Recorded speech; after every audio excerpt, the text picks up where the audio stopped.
From the Global Times, I'm Mulan. Welcome to the GT Podcast with Mulan, a one-stop shop for the Global Times take on top China and global news. In today's podcast, French President Emmanuel Macron's call for EU strategic autonomy prompts unease in US. What does it say about US hegemony? The US is desperately trying to drag the EU into its camp. An Irish member of the European Parliament told the Global Times. Also sparking widespread outrage is the US shameful track record of mistreating immigrants and refugees, a Global Times investigation shows.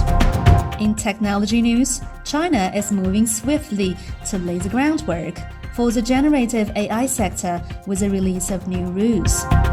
Finally, French filmmaker Jean-Jacques Arnaud talks about his films and his passion for China in an exclusive interview. An entire continent and an entire bloc of 27 sovereign countries apparently cannot even mention its own strategic autonomy. That's according to US politicians with a hegemonic mindset and some European forces that have blind loyalty to Washington. Following his successful visit to China, President Macron elaborated on the idea of European strategic autonomy. He called on Europe to reduce its reliance on the US and be more committed to achieving strategic autonomy, as not to become a vassal of a major power amid the global crisis. He also urged Europe to avoid being caught up in the confrontation between China and the US over the Taiwan question. Macron's remarks immediately drew what some Western media reports described as an international backlash. But as usual, what they meant by international backlash was criticism from some US politicians and certain anti-China forces in Europe. In fact, many European leaders are warming up to Macron's reasonable and pragmatic push for strategic autonomy, according to Charles Michel, president of the European Council. Michel said the EU cannot blindly and systematically follow Washington.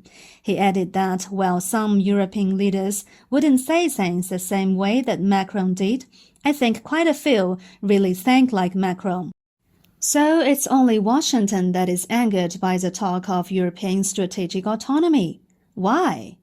Macron's statement signals the US strategy of luring Europe to contain China is coming to a dead end, according to Lu Xiang, research fellow at the Chinese Academy of Social Sciences. Also, unease among US politicians and the media over Macron's remarks reflect the US rising anxiety over its hegemony, as well as its declining ability to rein in its allies, said Cui Hongjian, director of the Department of European Studies at the China Institute of International Studies. When it comes to pulling Europe into its camp, the US is getting desperate, according to Claire Daly, an Irish politician and member of the European Parliament. In an interview with the Global Times during her trip to China, Daly said US media criticism of European leaders' visits to China is a constant mantra from the US. This is what they do all of the time. Sadly, they generally bring the EU with them, and the EU repeats this nonsense as well. It just reveals that China is an economic threat to the US in terms of their dominant position. As well as Europe, the rest of the world is increasingly aware of the damage posed by the US global dominance, according to Daly.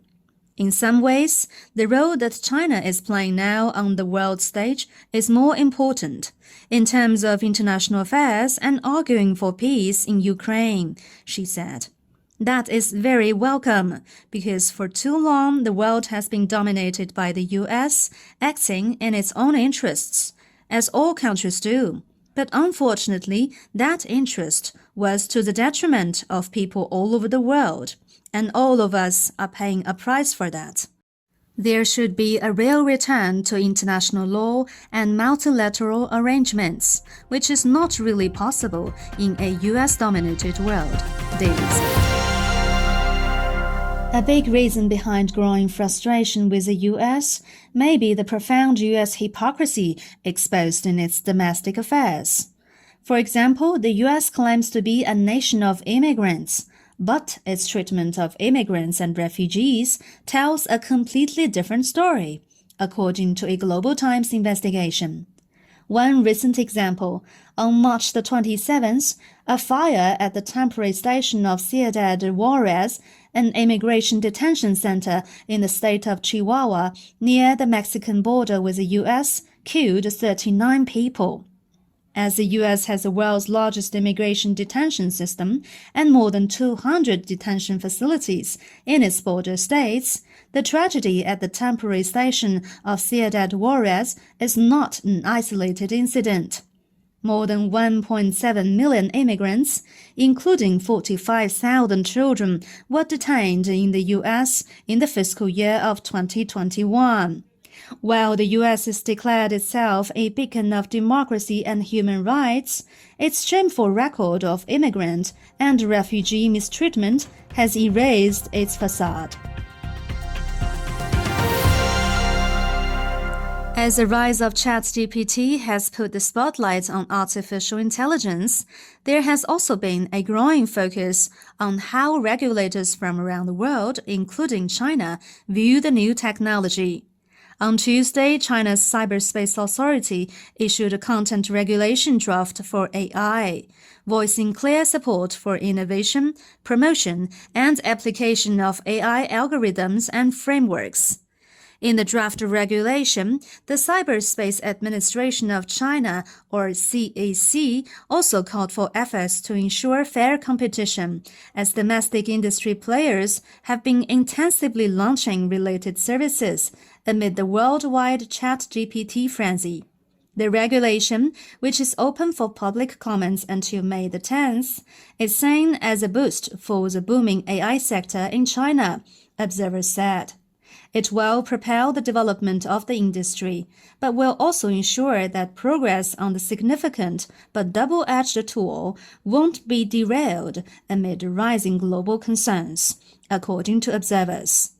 The CAC also laid out the ground rules that generative AI services have to follow, including the type of content these products are allowed to generate, saying that companies should ensure the accuracy of information and not generate false information.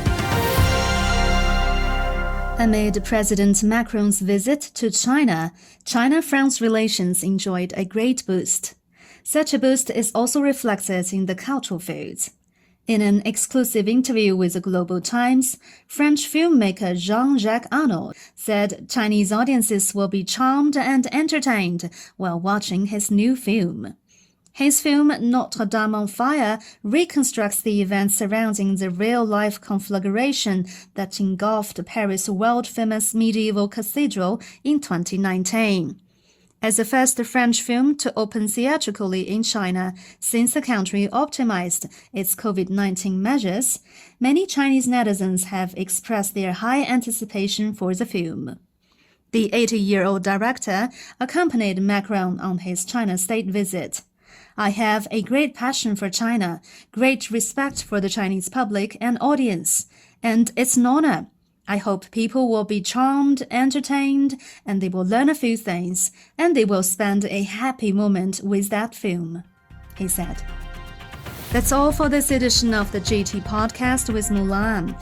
Make sure to follow the Global Times on Twitter and Facebook to stay tuned. You can also check out our podcast, articles, and much more on our website at globaltimes.cn.